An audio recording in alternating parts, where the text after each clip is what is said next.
Hi, I'm George. Welcome to MedEV. Today, let's talk about the EU's anti-subsidies probe into Chinese EV. We tend to avoid discussing politics on this channel, but this time, this investigation is just too relevant and interesting to skip. Although it was aimed for Chinese OEMs, we think it will eventually harm European car makers like a boomerang.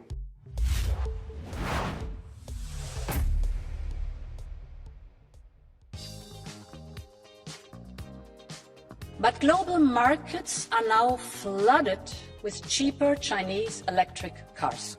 And their price is kept artificially low by huge state subsidies. This is distorting our market.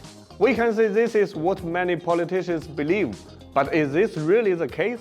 Let's start with the numbers. Take a look at BYD. This #1 EV makers in China launched 3 models in Europe, Hantang and Atto 3. The first two are priced at 72,000 euros in Europe, while the third one is 38,000 euros.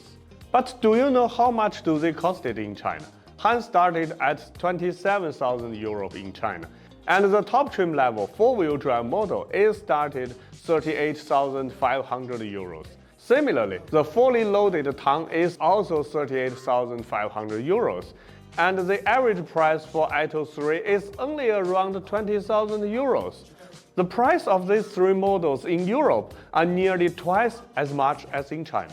What about European companies? Take Volkswagen for example. The ID.3 is priced around 40,000 euro in Germany. But in China, the MSRP started just 21,000 euro.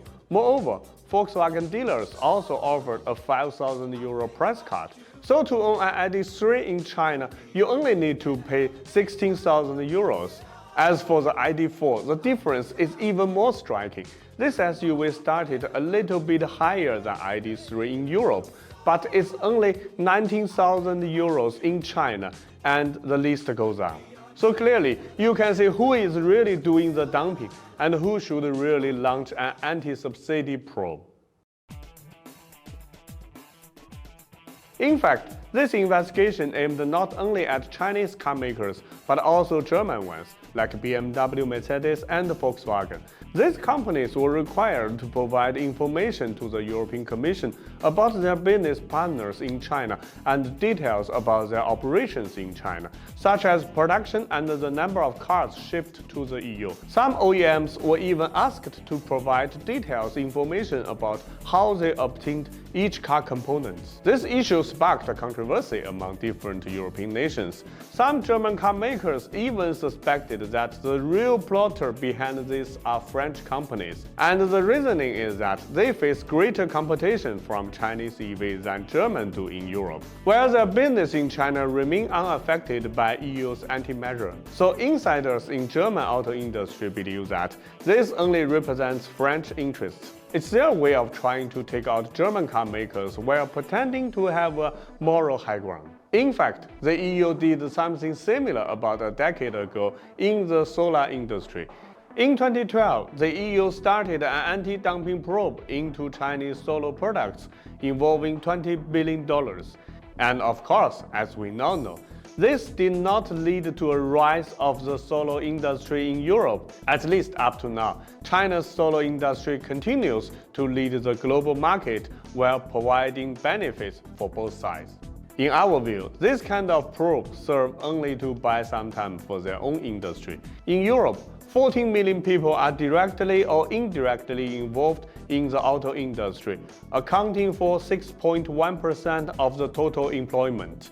Any impact from outside Europe must be artificially softened, so this investigation itself might only be an excuse. But here's the thing. German OEMs like BMW has also been exporting cars made in China. In 2022 alone, this auto giant exported nearly 20,000 iX3 to Europe. The i3 and the Mini Electric will be the next ones. So this probe will inevitably cause severe backlash on BMW, as well as other European companies doing business with China, doing more harm than good.